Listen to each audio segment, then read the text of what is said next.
Welcome back to Bill Snyder Family Stadium as the Kansas State Wildcats, #2 in the country, take care of business tonight against number 24 Oklahoma State Cowboys.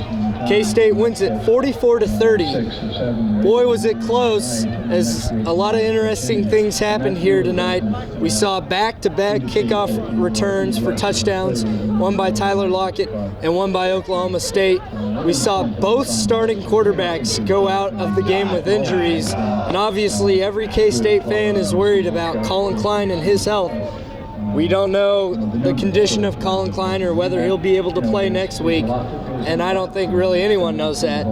But hopefully we will be able to see him play again next week. Mark, first off, let me hear some of your thoughts on this game. As you said, it was a very exciting game. Tyler Lockett takes back a kick return.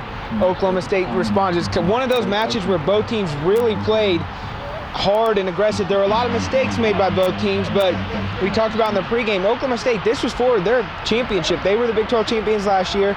They won this one tonight. They would have been in first place. So you could tell the way both teams played. They knew the stakes of this game, but in the end, 5 turnovers by Oklahoma State is ultimately what did them in against K-State. You can't do that against anybody, let alone the #2 team in the country on the road. K-State really keys off those turnovers. And just a tremendously intense game, and you got to think last 2 years this is turning into a little bit of a rivalry of some sorts.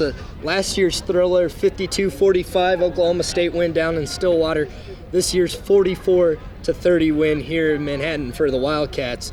First off, Mark, can I have your players of the game for the Wildcats? On offense, obviously, it's kind of easy to go with Colin Klein, even though he only played 3 quarters. He was terrific with his 245 passing yards and 3 touchdowns. He was great. And on defense, you got to go Alan Chapman. 3 interceptions, including a pick 6. And all of them, not only were they interceptions, they were key interceptions early when Oklahoma State was trying to get back in the game. Pick 6 at the end when they're trying to get back again. He's able to intercept it. That really wrapped up the game. But overall, this was another one of those complete Bill Snyder team efforts. You had the defensive touchdown, the offensive touchdowns, and the special teams touchdown, and just a classic Bill Snyder type win. Mark, what did you think of Daniel Sam's play coming in the third quarter for injured Colin Klein? I thought overall he did very well. He's put in a position he's never been before in a game where it's actually the games he's come in earlier this year, obviously they were routes and the game was pretty much out of hand.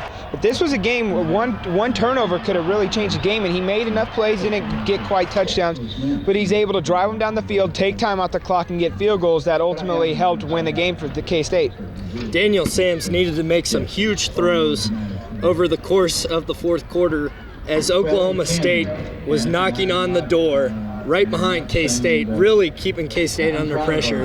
And Sam's really made some tremendous throws. And also, Angelo Peace had a nice night tonight, too. Yeah, he did a great job, especially he really helped Daniel Sams out in that fourth quarter. They went to kind of the Wildcat formation using his junior college quarterback experience, and he's able to make some big plays, none bigger than that 20-yard run where he had the presence of mind just to slide, basically, and let the clock keep ticking. So many times you see guys get pushed or run out of bounds for no reason, and he didn't make that mistake, and the clock was able to tick and give K-State the win. We all know Coach Bill Snyder is a perfectionist. If you're Coach Snyder, what are you telling your Wildcats this upcoming week in order to get better? Right now, I mean, at this point of the season, as you saw with Alabama and Notre Dame both really struggling on the road, the number one thing right now is you got to win. And yes, it wasn't pretty, but they got the win. But there are a lot of things they got out of this. They did allow 400-plus passing yards to Oklahoma State, which TCU doesn't quite have that explosive passing game. But TCU is not a chump. They're coming off a very impressive, incredible victory, you might say, in Morgantown.